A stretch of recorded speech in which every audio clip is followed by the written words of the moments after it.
ॐ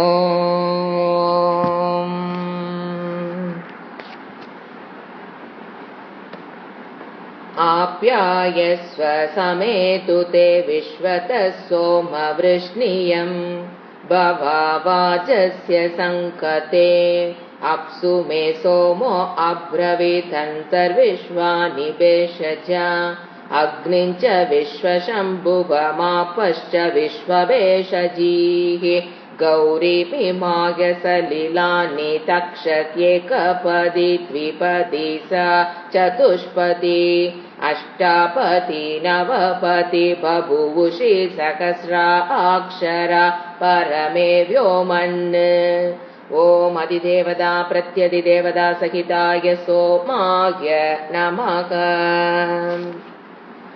ॐ सत्यो जातं प्रपद्यामि सत्यो जाताय वै नमो नमः।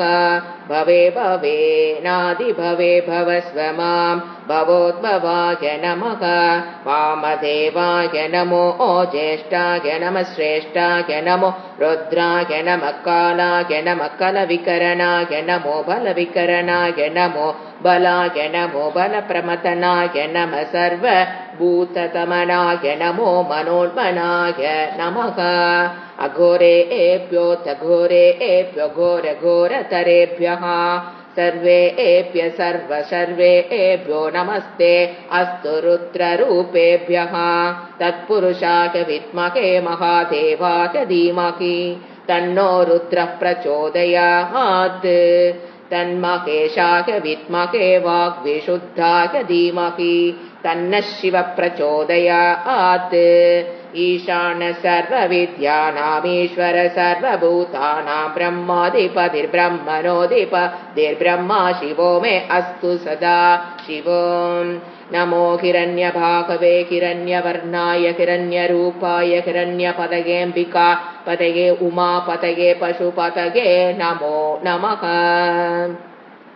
ऋतं सत्यं परं ब्रह्म पुरुषं कृष्णपिङ्गलम् ऊर्ध्वरेतं विरूपाक्ष विश्वरूपाय वै नमो नमः। सर्वो वै रुद्रस्तन्मै रुद्राय नमो अस्तु पुरुषो वै रुद्रस्तन्महे नमो नमः।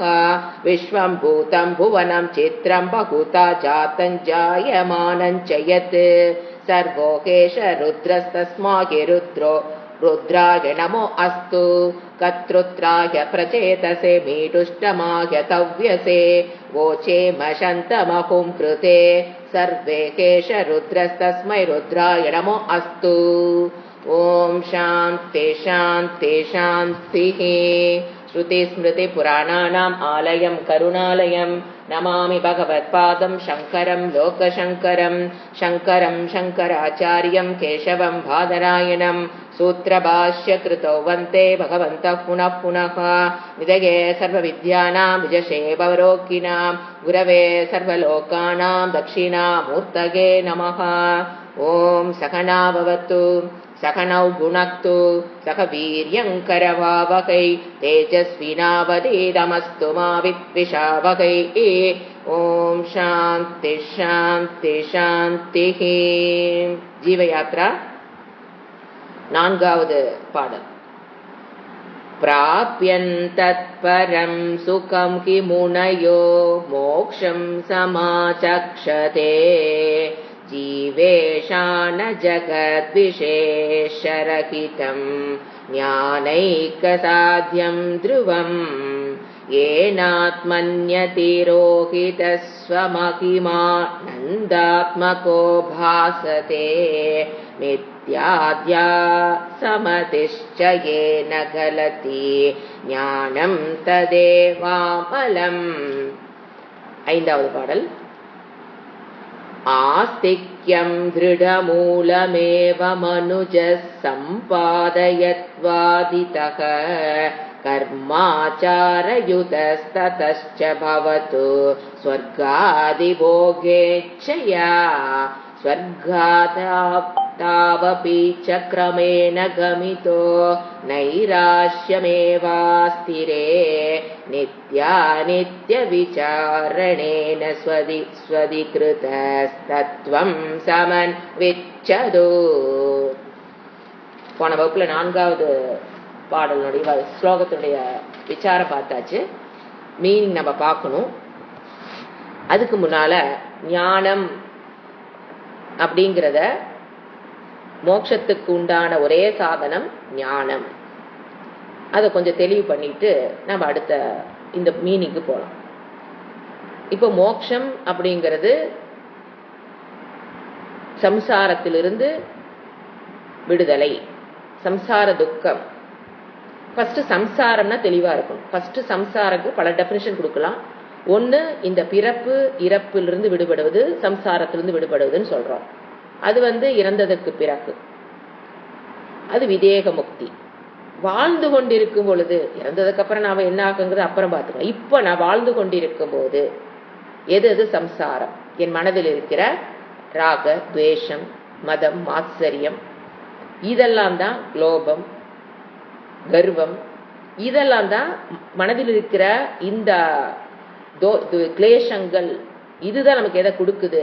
முதல்ல துக்கத்தை கொடுக்குதுங்கிற தெளிவு இருக்கும்.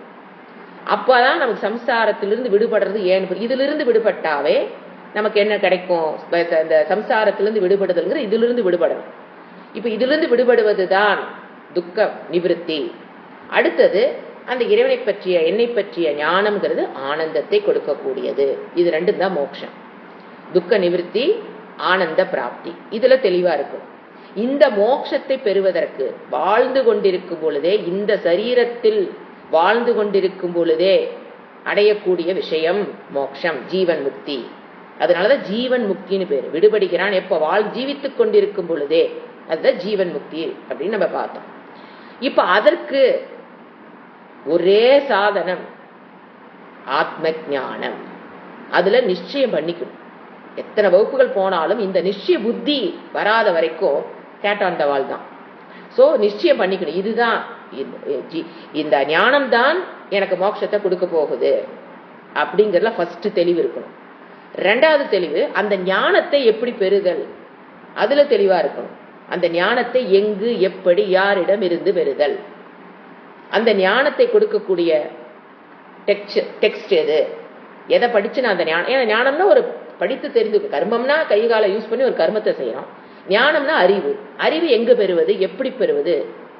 என்னை பற்றிய அறிவு முதல்ல. அது ஞானம்னு எதை பற்றிய ஞானம்? என்னை பற்றிய ஞானம். அது எங்கு பெறுவதுங்கிறதுல தெளிவு இருக்கணும். என்னை பற்றிய ஞானம் கண்ணை மூடி உட்கார்ந்தோம், தியானம் பண்ணணும், எனக்கு நான் யாருங்கிறது எனக்கு அங்க தெரிஞ்சிருமா? அப்படி ஒரு குரூப் இருக்காங்களே. சமாதி நிலைக்கு போனோம்னா நம்ம ஆத்ம ஞானத்தை பெற்றலாம், நாம மோட்சத்தை பெற்றலாம்ங்கிறது தவறான கருத்து. ஏன்னா கண்ணை மூடி உட்கார்ந்து நீங்க கேட்கறீங்க ஹூ ஆம் ஐன்னு 10 வருஷத்துக்கு கேளுங்க. அங்க யார் பதில் சொல்றதுக்கு இருக்கிறா? கேள்வி கேட்கறது யாரு, பதில் சொல்றது யாரு? சோ அதெல்லாம் தியானத்தின் மூலியமாக கிடைக்கக்கூடிய ஒரு சமாதியை பதஞ்சலியும் ஒத்துக்கிறார். அது சமாதி, எந்த எண்ணமும் இல்லாத ஒரு சமாதி நிலை. அந்த சமாதி விட்டு நீங்க வெளியில வந்ததுக்கு அப்புறம் திருப்பி இந்த சம்சார துக்கம் உங்களுக்கு துக்கம் கொடுக்கும். ஏன்னா அதுக்கு நீங்க ஒர்க் அவுட் பண்ணல. நீங்க ஒர்க் அவுட் பண்ண ஏரியா ஏக்காக்கிறது சித்தத்துக்கு, அது கிடைக்கும். மன ஒருமைப்பாடு அது அவசியம். சாஸ்திரம் படிப்பதற்கு மன ஒருமைப்பாட்டை கொடுக்கும். அது கொடுக்காது. அப்ப எதுதான் கொடுக்கும்? உபாசனை கொடுக்காது. கர்மயோகமும் கொடுக்க முடியாது. கர்மயோகம்ங்கிறது உங்களுக்கு சித்த சுத்தியை கொடுக்கும். ஆனா அது வெறும் கர்மயோகத்தினால் மட்டும் ஞானம் வந்துருமானா வராது. ஏன்னா கர்மத்தை செஞ்சுட்டு இருக்கிறோம், எப்படிங்க ஞானம் வரும்? அப்போ கர்மயோகம் தேவையில்லைனா தேவை. உங்களை தயார் நிலைப்படுத்திக் கொள்வதற்கு கர்மயோகம் அவசியம். சித்த சுத்தி, மனதில் இருக்கிற விருப்பு வெறுப்புகள் போறக்கு ஒரே வழி கர்மயோகம். சோ அது குவாலிபிகேஷனை கொடுக்குது. அப்ப எதன் மூலியமா ஞானம்னா உபனிஷத்துக்களை படித்து அதில் இருக்கிற விஷயத்தை புரிந்து கொள்வதனால் மட்டும்தான் ஞானம். அது அக்கண்ட ஆக்கார விருத்தின்னு பேரு. அந்த பிரம்மனை பற்றிய விருத்தி ஏற, அந்த விருத்திக்கு பேர் ஸ்பெஷல் விருத்தி இல்லைங்களா? அந்த பிரம்மனை பற்றிய ஞானம் பெறுவது. எத்தனையோ விருத்திகள்னா தாட், எத்தனையோ தாட் நமக்குள்ள வருது, நம்ம அறிந்து கொண்டிருக்கிறோம். ஆனா அந்த பிரம்மனை பற்றிய விருத்திக்கு பேரு அக்கண்ட ஆக்கார விருத்தி. அத்விதீய, இங்க இருப்பது அனைத்தும் பிரம்மனை தவிர்த்து வேறல்ல. அந்த பிரம்மன் தான் ஆத்மாவாக இருக்கிறது. ஏன்னா ஜீவாத்மா வேறு, பரமாத்மா வேறு கிடையாது. அந்த பரமாத்மா சரீரத்தோட ஸ்டாண்ட் பாயிண்ட் பார்க்கும்போது நம்ம என்னன்னு சொல்றோம்? ஆத்மான்னு சொல்றோம். ஏன்னா நான் ஆத்மான்னு என்ன அர்த்தம்? நான். அந்த பரமாத்மாங்கிறது ஒரிஜினல் அறிவு, ஒரிஜினல் கான்சியஸ்னஸ், என் மனம் ரிஃப்ளெக்டிங் மீடியம். இங்கிருந்து பார்க்கும்போது அந்த ரிஃப்ளெக்டட் கான்சியஸ் நான் என்னன்னு சொல்றேன், ஆத்மா. ஆனா உண்மையில் ஒரிஜினல் கான்சியஸ் தான் அகம். அகம் பிரம்ம அஸ்மி, பிரம்மாஸ்மி. இதுதான் ஞானம். இந்த ஞானத்தை எங்கதான் பெற முடியும்? உபனிஷத்துக்களில மட்டும்தான் பெற முடியும். அப்ப உபனிஷத்துக்கள் நேர படிக்க வேண்டியதானே, அதை பெற்று ஞானத்தை பெற்றுக்கலாம். உபனிஷத்துக்கள் நேரடியாக புரிந்து கொள்ளப்பட முடியாது, வெரி சூக்ஷ்மம். அதனாலதான் என்ன பண்றோம், அதை சப்போர்ட் பண்றதுக்காகத்தான் நம்ம எத்தனை படிக்கிறோம், எத்தனை எந்தெந்த வகுப்புகள் படிச்சாலும், அது பகவத்கீதையில இருந்தாலும் சரி, ஜீவ யாத்திராக இருந்தாலும் சரி, அத்தியாத்ம ராமாயணமா இருந்தாலும் சரி, உத்தவ கீதையாக இருந்தாலும் சரி, எவ்வளவு படிக்கிறீங்களோ அந்த அளவுக்கு உங்கள் புத்தி அதிசூக்ஷ்மம் ஆகும், மனம் அதிசூக்ஷ்மம் ஆகும், மனம் சரியான பாத்திரமாக ஆக்கப்படும். அந்த மனம் பாத்திரம் ஆனதுக்கு அப்புறம் தான் அந்த ஞானத்தை அது ஹோல்டு பண்ண முடியும். அதனால கெட்டிங் ரெடி. இந்த விஷயத்துல என்ன பண்ணி நம்ம நிச்சயம், இதுதான் ஃபர்ஸ்ட். இப்ப அந்த ஞானத்தை பெறுவதற்கு இறைவன் பல டெக்னிக் சொல்லி கொடுப்பார். எதுக்கு ஒரு டெக்னிக் பார்த்தாதா அப்படின்னா, ஒருத்தருக்கும் ஒரு டெக்னிக் யூஸ் ஆகும். ஒரு டெக்னிக்ல அவங்க பிடிச்சிருவாங்க. அந்த ஆத்ம ஞானத்தை அறிந்து கொள்வது ஒருத்தருக்கும் ஒரு டெக்னிக் யூஸ் ஆகும். அதுல நாம் இன்னைக்கு பார்க்க போற இறைவன் கொடுக்கிற ஒரு டெக்னிக் திருக் திருஷ்ய விவேகம். அதன் மூலியமாக நீ உன்னுடைய ஆத்மாவை அறிந்து கொள்ளலாம். ஆத்மான என்னை, என்னுடைய சொரூபத்தை அறிந்து கொள்வதற்கு ஒரு டெக்னிக், மெத்தடாலஜி ஆஃப் டீச்சிங். திருக் திருஷ்ய விவேகம். திருக் அப்படின்னா பார்ப்பவன், திருஷ்யம்னா பார்க்கப்படுகின்ற பொருள். அவ்வளவுதான். சமஸ்கிருதத்துல என்ன மீனிங்? திருக் பார்ப்பவன், திருஷ்யம் பார்க்கப்படும் பொருள், சப்ஜெக்ட் ஆப்ஜெக்ட். இதை விசாரம் பண்ணி பார்க்க சொல்லுது சாஸ்திரம். இப்ப நமக்கு நல்ல ஒரு தெளிவு இருக்குங்க. நான் வேறு, நான் பார்க்கிற பொருள் வேறு. இதுல எந்த டவுட் இல்லையா? நான் வேறு, இப்ப நான் பார்த்துட்டு இருக்கிற இந்த வீடு வேறு, அதுல டவுட் கிடையாது. நான் வேறு, நான் பார்க்கிற இந்த மரம் வேறு. நான் வேறு, என்னுடைய கணவர் வேறு, உயிருள்ளது. நான் வேறு, என் மகன் வேறு, உயிருள்ளதா இருந்தாலும் சரி. நான் வேறு, என்னுடைய நான் உடம்போட போட்டுட்டு இருக்கிற இந்த தோடு வேறு. நான் வேறு, இந்த வளையல் வேறு. கண்டக்க வளையல் எல்லாமே சாஸ்திரம் சொல்ற வேர்டு. குண்டலம் வேற, குண்டலம்னா தோடு, தோடு வேறு, நான் வேறு. இதுவரைக்கும் நல்லா கிளியரன்ஸ், ஆப்ஜெக்ட் சப்ஜெக்ட் டிஃபரன்ஸ் நல்லா புரியுது. இப்போ சரீரத்துக்குள்ள வரும்போதுதான் குழப்பம். அது என்ன பண்ண சொல்லுது சாஸ்திரம்? எப்படி நீ நான் வேறு, என்னால் பார்க்கப்படுகிற பொருள் வேறு, அதுல தெளிவா இருக்கீங்களோ, சரீரத்துக்குள் வரும் பொழுதும் என்னுடைய கண் வேலை செய்யுதா இல்லையான்னு நான் பார்க்கிறேன். என் கண்ணு தெரியுதா இல்லையான்னு நான் தான் பார்க்கிறேன். அப்ப என் கண்ணுடைய சக்தி என்னால் அறியப்படுகிறது. எனக்கு கண்ணு தெரியுதா, கண்ணுல என்ன பிரச்சனை, கண் கேட்ராக்ட் வந்துருச்சா, இல்ல கண்ணுல ஷார்ட் சைட் இருக்கா, லாங் சைட் இருக்கா, கண்ணை பற்றி நான் அறிகிறேனா இல்லையா, அறிபடு பொருள். அப்ப கண் வேறு, நான் வேறு. மூக்கு வேலை செய்யுதா இல்லையா, நமக்கு தெரியுதா இல்லையா. நாக்கு வேலை செய்யுதா இல்லையா, நமக்கு தெரியுதா இல்லையா. அப்போ அது என்னது? அறிபடு பொருள், object, Drishyam. That is not the திருக்கு. அது அறிபவன் அல்ல. உன்னுடைய நாக்கும் கண்ணும் மூக்கும் வாயும் என்ன கிடையாது, இந்திரியங்கள். என் கை நான் அல்ல. என் கை வலிக்குதுன்னு சொல்லும் போது நான் அந்த வலியை உணர்கிறேன். அப்ப அந்த கை நான் அல்ல. கால் நான் அல்ல, கர்மேந்திரியங்கள். என்னுடைய நான் பேசுகிற சக்தி, நான் எவ்வளவு பேச முடியும் என்னங்கிறது எனக்கு தெரியுது. அப்ப அந்த சக்திக்கு பின்னால ஒருத்தர் நின்று பாக்குறான். இந்த நாக்குனால எவ்வளவு பேச முடியும் அப்படிங்கிறது பின்னால் ஒருத்தருக்கு தெரியுது. இதெல்லாம் தான் இப்ப பேச எனக்கு சமஸ்கிருதம் வரமாட்டேங்குது, ஏன் வாயில வரமாட்டேங்குது எனக்கு தெரியுது. அப்போ என்னுடைய பேசுகிற சக்தியை நான் உணரனா இல்லையா, கர்மேந்திரியங்கள். அப்ப அதெல்லாம் என்னது, என்னால் அறியப்படுகிறது. எப்படி நானாக முடியும்? சிந்திக்க சொல்லுது சாஸ்திரம். எப்படி வெளியில இருக்கிற வீடு நான், என்னால் அறியப்படுகிற வீடு நான் அல்லன்னு தெரிஞ்சுக்கிறீங்களோ, என்னால் அறியப்படுகிற கணவன் நான் அல்லன்னு நீங்க தெரிஞ்சுக்கிறீங்களோ, அதை போல உங்களால் அறியப்படுகிற உங்க கண் நான் அல்ல, நீங்கள் அல்லன்னு சொல்லுது சாஸ்திரம். உங்களால் அறியப்படுகிற காது, அந்த காதுனோட சக்தி, காது கேட்குதா இல்லையா, டாக்டர் அங்க கண்டுபிடிக்க முடியும், நம்ம தான் கண்டுபிடிச்சு சொல்றோம் என் காது வேலை செய்யுதா இல்லையா. அப்ப நான் வேறு, என் காது வேறு. Subject is different from that object. இதெல்லாம் அதுக்கெல்லாம் அடுத்தது இந்த கர்மேந்திரியம் ஞானேந்திரியம். அதுக்கு அடுத்தது உடலில் நமக்கு ரொம்ப அதிசூக்ஷமா இருக்கிறது மனம். ஏன்னா மனதைத்தான் நம்ம நான் எடுத்துக்கிறோம். சாஸ்திரம் சொல்லுது மனம் வேறு நீ வேறு. ஏன்னா மனதில் இப்ப மனதில் என்ன விருத்தி வருதுன்னு நான் அறிகிறேன். நான் மனது சோகமா இருக்குங்கிறது எனக்கு தெரியுது. என் மனம் இப்போ சந்தோஷமா இருக்குங்கிறது எனக்கு தெரியுது. என் மனது இப்ப டவுட்டா இருக்குங்கிறது எனக்கு தெரியுது. அப்ப மனம் எப்படி நானாக முடியும்? மனம் என்னால் அறியப்படுகிறது. மனம் இஸ் a ஆப்ஜெக்ட், அறிவடு பொருள். திருக்கல்ல, அதுவும் திருஷ்யம், அறிவடு பொருள். அடுத்தது புத்தி. என் புத்தியில் இதெல்லாம் என் புத்தியில தெரியும். கணபதி ஆதர்ஷ சொல்லி கொடுத்துட்டாங்க, எனக்கு இது தெரியும். முதல் நாள் தெரியல, எனக்கு முதல்ல தெரியாம இருந்ததுங்கிறது எனக்கு தெரியும். கணபதி ஆதர்ஷம் எனக்கு தெரியாதுங்கிறது தெரியும். இப்ப நான் கத்துக்கிட்டு இருக்கேன், எனக்கு தெரியுங்கிறதும் எனக்கு தெரியும். என் புத்தியில என்ன இருக்கு, என்ன தெரியும், என்ன தெரியாதுங்கிறதும் எனக்கு தெரியுது இல்லையா? அப்ப புத்தி என்னது? அறிவடு பொருள், திருஷ்யம். அப்ப நான் யாரு? சூன்யமா? இதுதான் புத்த மதத்தினுடைய கன்க்ளூஷன். புத்த மதத்துல பாத்தீங்கன்னா 4 பிரிவுகள் இருக்கும். அது நீங்க பாஷ்யத்தில் தெளிவா பார்க்க போறோம். புத்த மதத்துல 4 குழப்பங்கள். ஏன்னா அவங்களுக்கு சூன்யம். அதுக்கப்புறம் என்ன இருக்குது? புத்திக்கு அப்புறம் உள்ள என்ன? எனக்கு எதுவும் எனக்கு தெரியல. சோ என்னது? சூன்யமா? எது? பிரம்ம தத்துவம், ஆத்ம தத்துவம் சூன்யமா? சூன்யம் அல்ல. சூன்யம் cannot be a conscious being. சூன்யமா இருக்கிறது எப்படிங்க கான்சியஸ் பீயிங்க நம்ம வேலை செஞ்சுட்டு இருக்கிறோம்? சூன்யம் cannot be a conscious being இல்லைங்களா? சூன்யம்ங்கிறது ஒண்ணுமில்ல, ஜடம். அது எப்படி கான்சியஸ் ஆச்சு? அறிகிற சக்தி பெற்றது. அது அறிகிற சக்தியை மற்றது கொடுக்குது. சோ இப்ப ஆத்ம தத்துவம்ங்கிறது எங்க போய் நம்ம நிக்கிறோம்? இந்த இந்திரியங்களை கடந்தது. கர்மேந்திரியம் ஞானேந்திரியங்களை கடந்தது. வதிரிக்தஹ. அதுக்கு அடுத்தது மனம், அதையும் கடந்தது. ஏன்னா மனம் என்னால் அறியப்படுகிறது. அதான் ஒரே லாஜிக்.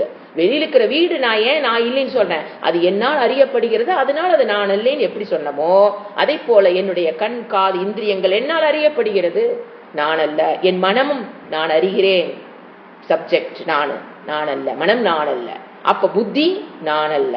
அப்போ ஆத்மா தத்துவம் என்னன்னா இவற்றை அனைத்தையும் அந்த கடந்தது. வதிரிக்தஹ. மனம் புத்தி, இந்த சரீரத்தை மனம் புத்தி இந்திரியங்களை ஒண்ணு சேர்த்துங்க, புட்டுகேதான். நம்ம என்ன கொடுக்கிறோம்? இந்திரியங்கள், மனம், புத்தி இதெல்லாம் புட்டு காரிய கரண சங்காதம். கிருஷ்ணர் சொல்ற காரிய கரண சங்காதம். இதுக்கு பேரு இது நான் அல்ல.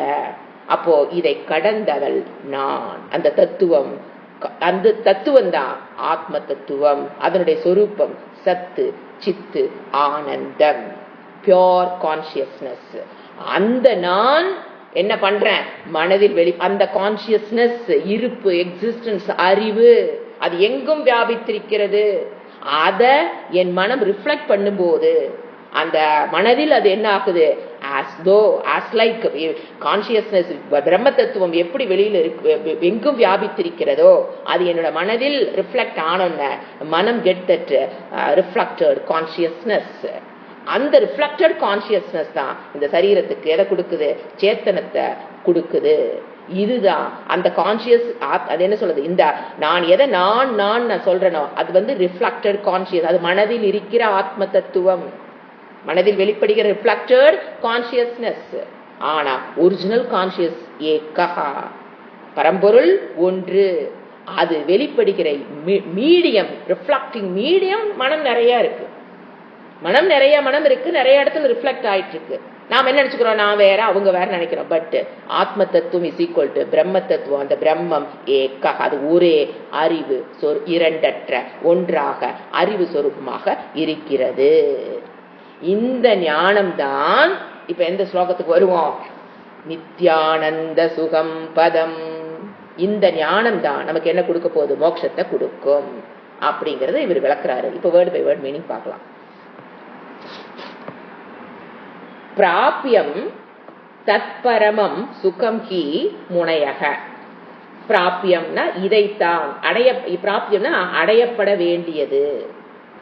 ஒவ்வொரு மனிதனும் he may be ஆஸ்திரேலியன் அல்லது he may be எதை கண்ட்ரியில பிறந்திருந்தாலும் அடையப்பட வேண்டி, மனிதனாக பிறந்து விட்டால் அடையப்பட வேண்டியது தத்பரமம் சுகம், அந்த மேலான சுகம். யார் அறிஞ்சுக்கணும்? மனிதராக பிறந்தவர்கள், அது ஆணோ பெண்ணோ பணக்காரனோ ஏழையோ கிறிஸ்டினா முஸ்லீமா ஹிந்துவா அதெல்லாம் டிஃபரன்ஷியேட்டே பண்ணல. மனிதனாக பிறந்தவர்கள் பிராபியம் தத்பரம் சுகம், அடையப்பட வேண்டியது, யோக்கிய அம்சம் கொண்டது. ஹி முனையக, உண்மையில் முனையகன யாரு? இதைத்தான் ரிஷிகள், முனையகன ரிஷிகள் எடுத்துக்கலாம். ரிஷிகள் மோக்ஷம் என்னன்னு சொல்றாங்க அவங்க? இதத்தான் மோக்ஷம் சமாச்சக்ஷதே, இதைத்தான் அவர்கள் மோக்ஷம் என்று கூறுகிறார்கள். அந்த மேலான பதம் பிரம்ம தத்துவத்தை, அதை பற்றிய ஞானத்தை பெறுதல் தான் மோக்ஷம். அதுதான் உங்களுக்கு சம்சார நிவர்த்தியை கொடுக்கக்கூடியது, ஆனந்த பிராப்தியை கொடுக்கக்கூடியது. அது ஒவ்வொரு மனிதனும் அடையப்பட வேண்டும்னு இவர் என்ன சொல்லிட்டாரு? நான் சொல்லலப்பா, குரு, இந்த டெக்ஸ்டுடைய குரு நான் சொல்லல, ரிஷிகள் கூறி இருக்கிறாங்க. அதுக்கு பேர் தான் மோக்ஷம்னு. யாரு கூறியிருக்க? உண்மையில் இண்டீட், ஹி மீன்ஸ் இண்டீட், முனிகள் ரிஷிகளால் கூறப்பட்டிருக்கிறது இந்த ஞானம். அடுத்தது ஜீவேஷான ஜகத் விசேஷக ரகிதம். இந்த ஆனந்தத்தில், இந்த ஆனந்த எது? நித்யானந்த சுகம், அந்த மோட்ச சுகம் போன கிளாஸ்ல பார்த்தோம். ஆனந்தம்ங்கிறது விஷயானந்தம்ங்கிறது வேற, ஆத்மானந்தம் பிரம்மானந்தம்ங்கிறது வேற. இந்த பிரம்மானந்தத்தில் என்ன டிஃபரன்ஸ் பண்றாரு இங்க? நம்ம பிரம்மானந்தத்தில் என்ன கிடையாது? சப்ஜெக்ட் ஆப்ஜெக்ட் டிவிஷன் கிடையாது.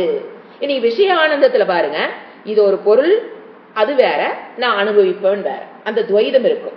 இது உலகம், இது உலகத்தில் இருக்கிற பொருள்கள், இது அனுபவிப்பன், இது சுகம், இது இதனால் அனுபவிப்பிருக்கிற சுகம்ங்கிற வேறுபாடு இருக்கும். எதுல? ஜகத்து ஈஸ்வர ஜெகத், அதாவது ஜீவன் ஈஸ்வர ஜெகத்து, இது இந்த வேறுபாடு இந்த ஆனந்தத்தில், இது விஷயானந்தத்தில் இதெல்லாம் இருக்கும். இந்த பொருள் இது மூலியமாக எனக்கு இந்த ஆனந்தம் வருது அப்படிங்கிற வேறுபாடு இருக்கும். ஆனா பிரம்மானந்தத்தில் அந்த பேதம் ரகிதம் கிடையாது. ஆத்மானந்தத்தில் பேதம் என்பது கிடையாது. நம்ம என்ன பார்த்தோம்? உலக விஷயத்தில் கிடைக்கிற ஆனந்தத்தில் என்ன இருக்குது? கிரடேஷன்ஸ், மோதம் பாத்தீங்களா? பிரியம், மோதம், பிரமோதம், இது எல்லாம் பார்த்தோம். இந்த மாதிரி கிரடேஷன்ஸோ வேறுபாடுகளோ பேதங்கள் அற்றது இந்த ஆனந்தம். பிரம்மானந்தம் பேதமற்றது. அடுத்தது ஞான ஏக்க சாத்தியம் துருவம். துருவம் தான் இவ்வளவு நேரம் வளர்க்கிற நிச்சயம். நாம என்ன பண்ணிருக்கணும்? நிச்சயம் பண்ணிருக்கணும். ஒரு ஸ்டூடெண்ட் நிச்சயம் பண்ணிருக்கணும். என்னது? ஞானத்தினால் மட்டுமே. ஞான ஏக்க சாத்தியம், அதுதான் இந்த சாத்தியத்தை ஞானத்தின் மூலியமாக மட்டும்தான் சாத்தியம் துருவம், அந்த மோட்சத்தை அடைய முடியும். எந்த ஞானம்? ஆத்ம ஞானம், பிரம்ம ஞானத்தின் மூலியமாக மட்டும்தான் துருவம், அந்த மோட்சத்தை நாம் அடைய முடியும். வேறு பாதை இல்லைன்னு கன்ஃபார்ம் பண்றார், எஸ்டாப்ளிஷ் பண்றார். இந்த மோட்சத்தை பெறுவதற்கு இந்த ஞானத்தை தவிர வேறு வழி கிடையாது. ஏக்க ஞான ஏக்கன்னு என்னங்க? ஞானம் மட்டும்தான் எஸ்டாப்ளிஷ் பண்ணிட்டாரு. அடுத்தது என்ன சொல்றாரு? ஏன ஆத்மனி அதிரோகிதக. அந்த வேர்டு பிரிச்சீங்கன்னா ஏன ஆத்மனி அதிரோகிதக. எதனால் இந்த ஞானம் மறைக்கப்பட்டதாக ஆகியிருக்கிறது? அதிரோகிதக மறைக்கப்பட்டு விட்டது. எதனால? அஞ்ஞானத்தினால். ஏங்க இந்த ஞானம் எனக்கு தெரியல? அகம் தட் பிரம்மாஸ்மின்னு ஏன் எனக்கு தெரியல? இப்ப நாம எப்படி வாழ்ந்துட்டு இருக்கோம்? நான் இந்த சரீரம், அதுக்கு பேரு தான் சரீர அபிமானம். நான் இந்த சரீரம் எடுத்துக்கிறதுக்கு பேரு தாங்க சரீர அபிமானம் பேரு. அதுக்கு பேரு தான் இஸ் ஈக்குவல் டு அகங்காரம். இந்த சரீரத்தை நான் எடுத்துக்கிறதுக்கு பேரு தான் சரீர அபிமானம், தட் இஸ் ஈக்குவல் டு அகங்காரம். சாஸ்திரத்துல அகங்காரம்னா இதுதான். நாம லௌகீகத்துல யூஸ் பண்ற மாதிரி அவளுக்கு ரொம்ப அகங்காரம் ஜாஸ்தினா கர்வம் ஜாஸ்தி, அப்படி அல்ல. இந்த நான் இந்த சரீரம் எடுத்துக்கிறதுக்கு பேர் அகங்காரம். அது எதனால நாம் இப்படி எடுத்துக்கிட்டோம்? இந்த சரீர அபிமானம் எனக்கு எப்படி வந்தது? அந்த ஞானம் என்ன ஆயிருச்சு? மறைக்கப்பட்டவனாக ஆயிருச்சு. எதனால? அந்த அஞ்ஞானத்தின் காரணமாக அது மறைக்கப்பட்டதாக ஆகிவிட்டது. யாரு மறைச்சது? அஞ்ஞானம். எங்க இருக்குது அஞ்ஞானம்? என்னிடம் இருக்கிற அஞ்ஞானம். இறைவனை பற்றிய, ஆத்மாவை பற்றிய அஞ்ஞானம். ஏங்க அந்த அஞ்ஞானம் எனக்கு வந்தது? எனக்கு கொடுக்கப்பட்ட அறிவை போன கிளாஸ்ல பாஷ்ய கிளாஸ்ல பார்த்தோம் பாத்தீங்களா? எனக்கு கொடுக்கப்பட்ட அறிவை நான் என்ன பண்ணல, முழுமையாக நான் பயன்படுத்தி இருந்தால் எனக்கு இந்த அஞ்ஞானம் வரக்கு வாய்ப்பு இல்லை. எனக்கு கொடுக்கப்பட்ட விலங்குகளிடமிருந்து வேறுபடுத்தி காட்டுகிறேன் இருக்கிற அறிவை நான் தவறாக பயன்படுத்தியதால் எனக்கு என்ன இருக்குது? இந்த அஜ்ஞானம். எப்போ அந்த அறிவை நான் முழுமையாக பயன்படுத்துகிறேனோ அப்ப எனக்கு என்ன ஆயிரும்? இந்த அஜ்ஞானம் என்னை விட்டு போயிரும். அதான் சொல்ற, மறைக்கப்பட்டுருச்சு. எதனால? அஜ்ஞானேன ஸ்வமகிமா ஆனந்த ஆத்மக. ஸ்வமகினா தன்னுடைய சொரூபம். எப்படி? ஆனந்தம், பூர்ண ஆத்மஸ்வரூபம். எப்பதான் விளங்க? அந்த ஞானம் வரும்போதுதான் அது விளங்க போதே தவிர அஜ்ஞானத்தினால் மூடப்பட்ட ஞானம் எப்போ தன்னுடைய ஸ்வமகிமான தன்னுடைய ஆனந்தம், பூர்ண ஆனந்த சொரூபம் பாசதே.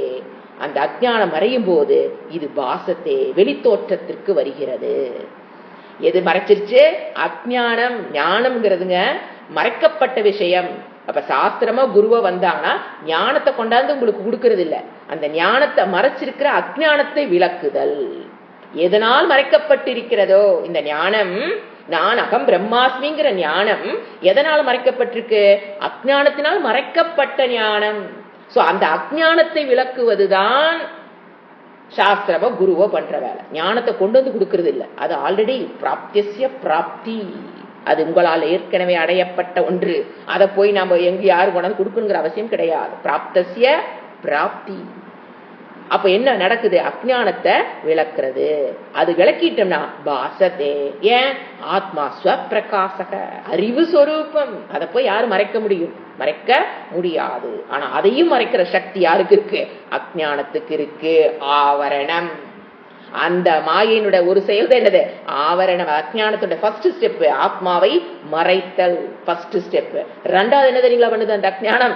விக்ஷேபம். இந்த சரீரத்தை நான் என்று அத்தியாசம். ஃபர்ஸ்ட் ஆவரணம், அடுத்தது விக்ஷேபம், ஏற்றி வைத்தல். அதுக்கு பேர் என்ன சொல்லுவோம்? அத்தியாசம். இந்த உடலை நான் எடுத்துக்கொள்ள வச்சிருச்சு. சோ அஜ்ஞானத்துக்கு ரெண்டு எஃபெக்ட்.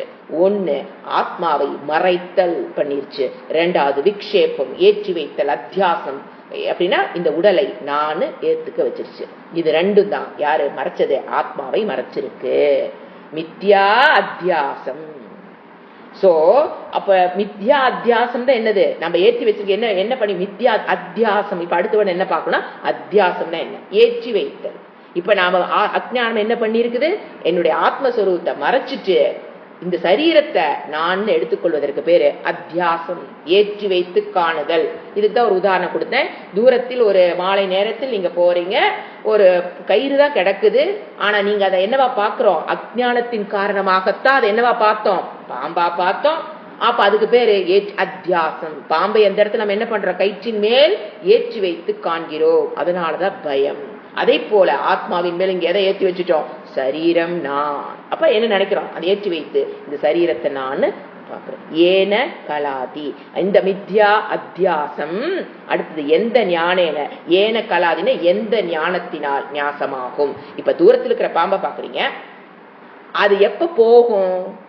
அதை பற்றி அஜ்ஞானம் ஒரு டார்ச் லைட் எடுத்து ஒருத்தர் காமிக்கிறாங்க அப்படின்னா அது ஓ இது கயிறு அப்படிங்கிற ஞானம். எப்படி போகும்? ஞானம் வரும்போது அஜ்ஞானம் போயிடும். அவ்வளவுதான். இருட்டும் பகலும் ஒரே நேரத்துல ஒரே இடத்துல இருக்க முடியாது.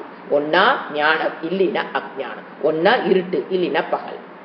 சோ அந்த பகல் வர இருட்டு போகுன்னு நான் என்ன பண்ணணும்? நம்ம ஒரு ரூம் ஃபுல்லா இருட்டா இருக்கு, அதை போகணும் என்ன பண்ணணும்? லைட்.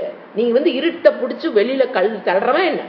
இருட்டே போன்னு நம்ம ஏதாவது செயல் பண்றோமா என்ன? வெளியில போ, கதவு வழியா ஜன்னல் வழியா வெளியில போ, இருட்டே நான் சொல்லிட்டு வந்துருக்கிறோம். ஏதாவது எப்போ முயற்சி பண்றோமா என்ன? ஒண்ணும் வேண்டாம், அது தானே ஓடி போயிடும். எப்போ? விளக்கை ஏற்றி வைக்கும் பொழுது. ஞானம் ஏற்பட்டா அஜ்ஞானம் என்ன? தானா போக வேண்டியது, நாம பிடிச்சி தள்ள வேண்டியது இல்லை. சோ தானா எப்ப? ஞானேன அந்த அஜ்ஞானம் போயிடும். ஏன கல எந்த ஞானத்தினால் அது என்ன ஆகும்? நாசம். அந்த சுவிட்ச் போட்டு லைட் வந்தோன்னா இருட்டு என்ன ஆகுதாங்க? நாசம். அதை போல ஆத்ம ஞானம் வந்தது உடனே அந்த அஜ்ஞானம் என்ன ஆயிரும்? நாம புடிச்சு தள்ள வேண்டாம், அது தானாக நாசம் அடைந்து விடும். ஞானம் தத்து ஏவ அமலம். அதுதான் தூய்மையான அறிவு. அந்த அறிவு தான் என்னது? அந்த ஞானம் தான் தத்து ஏவ அமலம். அமலம் படிக்கணும், மலம் இல்ல அமல். அந்த இடத்துல தீர்க்க சந்தி.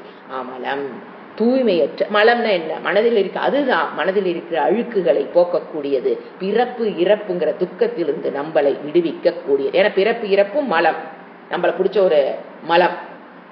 அடுத்தது மனதில் இருக்கிற அழுக்கு என்னது? மலம் சொல்லுவோம். அது அமலம். அந்த ஞானம் வந்ததுக்கு அப்புறம் என்ன நடக்கும்? ஞானம், அதுதான் அமலம், தூய்மையான அறிவு. இதுதான் நம்ம இப்ப பார்த்த 4வது ஸ்லோகத்துடைய அர்த்தம்.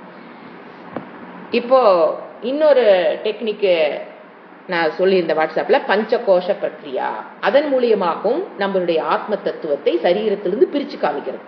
ஏன் இவ்வளவு இத்தனை டெக்னிக் இருக்குன்னு பாத்தீங்கன்னா, நான் இந்த சரீரம்ங்கிற அபிமானத்தை விடுறது சாதாரண வேலை அல்ல. ரொம்ப ரொம்ப கஷ்டம். விஷயத்தை புரிஞ்சுக்கலாம். இது அறிவுனா என்ன, தேகத்திலிருந்து விடுபட்டது, பிரம்ம தத்துவம் என்ன, ஆத்ம தத்துவம் என்ன, ஒரிஜினல் கான்சியஸ்னஸ், ரிஃப்ளெக்டிங் மீடியம் என்ன, அது ரிஃப்ளெக்டட் கான்சியஸ்னஸ், இதெல்லாம் புரிஞ்சுக்கலாம். இது இவ்வளவுதான் அறிவா, ஞானம் வந்தாச்சா, பாயிண்ட் ஆஃப் த கிளாஸ் போயிட்டே இருக்கலாம்ல. ஏன் மறுபடியும் படிக்கிறோம்? அந்த சரீர அபிமானம், அதுதான் difficult task for Vedantic students.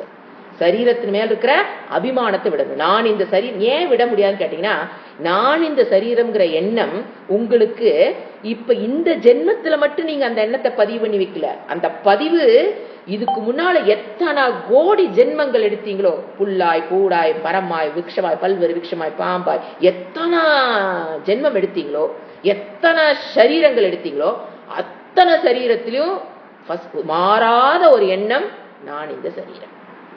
ஒரே தாட்டு. அது எந்த சரீரம் வேணாலும் நீங்க எடுத்திருக்கலாம்.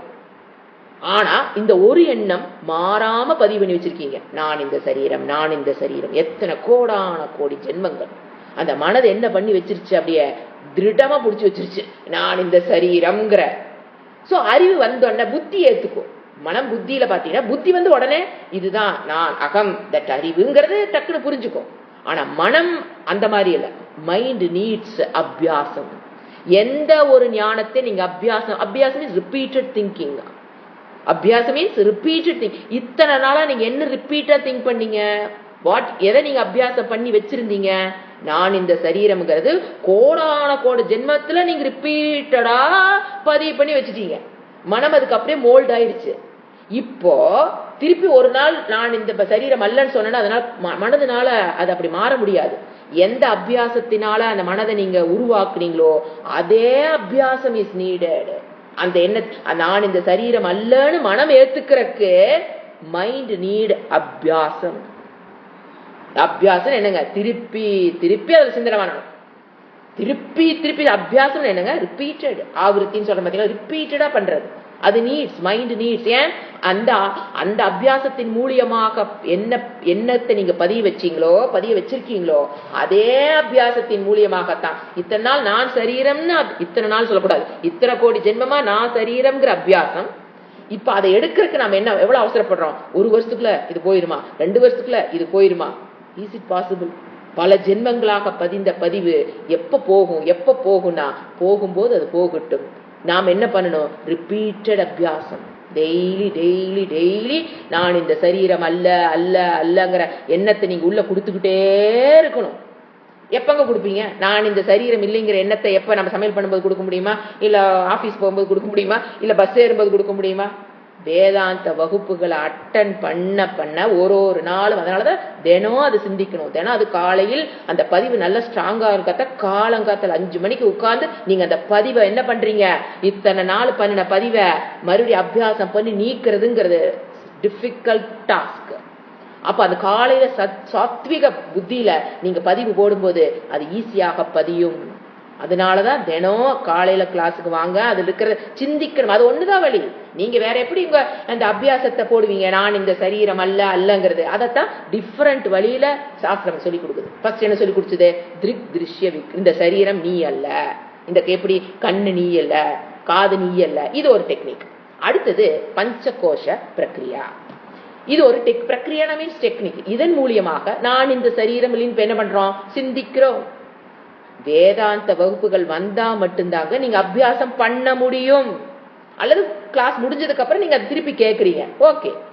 இதன் மூலியமாக மட்டும்தான் நீங்க அந்த சரீர அபிமானத்தை விட முடியும். அதுக்கு எத்தனை டெக்னிக் ஏன் சொல்லி இருக்குன்னா, இறைவனுக்கு தெரியும் இவங்கனால அபிமானத்தை விட முடியாது, அவ்வளவு ஈஸியா விட முடியாது. இறைவனுக்கு நிறைய தெரிஞ்சதுனால, நம்மளை பற்றி இறைவன் அதிகமாக தெரிந்ததனாலதான் 1008 உபனிஷத்துக்களை கொடுத்திருக்கார் இறைவன். இந்த உலகத்தை படைக்கும் போது மேனுவல் புக் வேதம்ங்கிறது என்னது? Manual book. ஒரு வாஷிங் மிஷின் வருது அப்படின்னா மேனுவல் புக் எப்ப வரணும்? மிஷின் ஆன் பண்ணி நீங்க 6 மாசம் யூஸ் பண்ணதுக்கு அப்புறமா மேனுவல் புக் வந்திருக்கும். வந்து அது என்ன பிரயோசனம்? எப்ப இறைவன் இந்த உலகத்தை படைத்தாரோ, ஜீவராசிகளை படைத்தாரோ, அப்பவே என்னத்தை கொடுத்துட்டாரு? Manual book. அதுதான் வேதம். அது கர்மகாண்டம், ஞான காண்டம், இது 2 விஷயம். சோ அதுலதான் என்ன பண்ண முடியும்? அதுக்குள்ள நீங்க போனீங்கன்னா தான் இந்த நான் இந்த சரீரம் அல்லங்கிறத நீங்க அபியாசம் பண்ணணும். ஏன்னா நிறைய பேர் கேட்கறது, எனக்கு வந்து 2 கிளாஸ் இருந்தா பத்தாதா? 1 கிளாஸ் போதும். நீங்க எவ்வளவு நேரம் ஒரு வாரத்துக்கு நீங்க எவ்வளவு நேரம் அதிகமாக நான் இந்த சரீரம் இல்லைன்னு திங்க் பண்றீங்களோ அந்த அளவுக்கு நம்ம சரீர அபிமானத்துல சீக்கிரம் வந்துடலாம். நான் வாரத்துக்கு 1 கிளாஸ் 2 கிளாஸ் 3 கிளாஸ் தான் அப்படிங்கும்போது நீங்க அந்த சரீர அபிமானத்திலிருந்து விடுபடுவதற்கு யூ ஆர் டூயிங் லெஸ் அபியாசம். அப்ப அந்த time taken will be more. இதுதான் லாஜிக். எவ்வளவு நேரம் நீங்க சிந்திக்கிறீங்களோ அவ்வளவு சீக்கிரம் அதுல இருந்து நம்ம வெளியில வரலாம். எவ்வளவு குறைவா சிந்திக்கிறீங்களோ அவ்வளவு டைம் காலம் it will take much time to get out of that அபிமானம். இங்க வேற குறுக்கு வழி I am the intelligent என்னது எனக்கு இருக்கிற ஐக்யூ ஆட்ட யாருக்கும் கிடையாது. I am the intelligent caliber, எனக்கு இவ்வளவு இருக்கு, எனக்கு இவ்வளவு ஐக்யூ இருக்கு, அதெல்லாம் இங்க வேலையாகாது. ஏன்னா அதெல்லாம் புத்தி ரிலேட்டட். இங்க பிரச்சனை எங்க இருக்கு? மனதில் இருக்கு. அப்ப நம்ம என்ன பண்ணிதான் ஆகணும்? எவ்வளவு மணி நேரம் நீங்க சிந்திக்கிறீங்களோ அதுக்கு தான் சொல்லுவாங்க இந்த அறிவு வந்துட்டு அவனுக்கு பேர் ஜிக்னாசுன்னு பேரு. நாத்துமிச்சு முதல்ல பாத்தீங்கன்னா முமுக்ஷுன்னு சொல்லுவோம். இந்த வகுப்புக்கு உள்ள வர்றதுக்கு என்ன இருக்கணும்? உங்களுக்கு முமுக்ஷுத்துவம் இருக்கணும்னு சொல்லுவோம். முமுக்ஷுத்துனா இந்த கஷ்டத்திலிருந்து விடுபடணும் அப்படிங்கிற ஒரு மோக்து மிச்சுகு, இந்த சம்சாரத்திலிருந்து வரணுங்கிற ஒரு ஆசை இருந்தா உள்ள வந்துடுறாங்க. அதுக்கப்புறம் இந்த முமுக்ஷுத்துவத்துல எங்க போகணும்? ஜிக்னாசு ஞாத்து மிச்சுகு. அவனுக்கு பேர் என்னது? நாத்து மிச்சுகு. அப்ப ஞாத்து மிச்சுகு இந்த அறிவை பெறணுங்கிற ஆசை, அது தீவிர ஆசை. அவனுக்கு பேர் ஜிக்னாசு. அதுக்கப்புறம் தான் என்ன ஆக முடியும்? ஞானம், ஞானி. முமுக்ஷுல இருந்து எங்க போகணும்? ஜிக்னாசு. ஜிக்னாசுல இருந்து அவன் எங்க போறான்? ஞானி. அந்த ஜிக்னாசுல இருந்து ஞானிக்கு போற அந்த டைம்ல பாத்தீங்கன்னா எவ்வளவு அபியாசம், எத்தனை நேரம் நீங்க சிந்திக்கிறீங்களோ அவ்வளவு சீக்கிரம் என்ன பண்ணிடலாம் நம்ம அந்த அபியாசத்தை கொடுக்க நம்ம அதுல இருந்து விடுபடுறோம். அதுதான் சொல்லுது. எதுக்காக நான் என்ன சொல்றேன்னா, எதுக்காக இவ்வளவு கிளாஸ் 2 கிளாஸ் அட்டன் பண்ணா பார்த்தாதா 3 கிளாஸ் கேக்குறீங்கன்னா, நாங்க கிளாஸ் கொடுக்கறதுங்கிறது அந்த அபியாசம் பண்ண வைக்கிறோம். ஏன்னா ஞானம்ங்கிறது முடிஞ்சு போச்சு, அவ்வளவுதானே. எதுக்கு அது ஒருத்தர் கேட்பாங்க, ஒரு உபனிஷம் சொல்றதானே அத்தனை உபனிஷம் சொல்லுது. சரி ஓகே, ஒரு உபனிஷம் புரிஞ்சிருச்சுல, சரி ஓகே, ஆனந்த பிராப்தி வந்துருச்சா?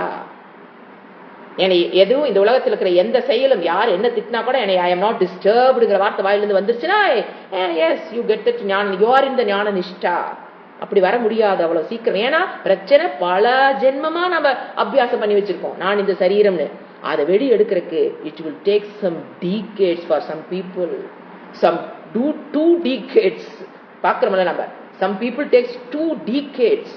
ஏன்னா ஏனாதான முயற்சி வர்றது வரா போறது ஒரு ஒரு ஒரு கிரமமா குரு கூட்டிட்டு போனோம்னா அதுல அந்த கிரமமா வந்தாங்கன்னா அது ஈஸியா நடந்துடும். இல்ல அவங்களுடைய ஓன் சுபாவத்துல எனக்கு இதுதான் முடியும் அதுதான் முடியுங்கிற மாதிரி ஒரு செல்ஃப் முடிவெடுத்து வரும்போது அது somebody takes 2 decades,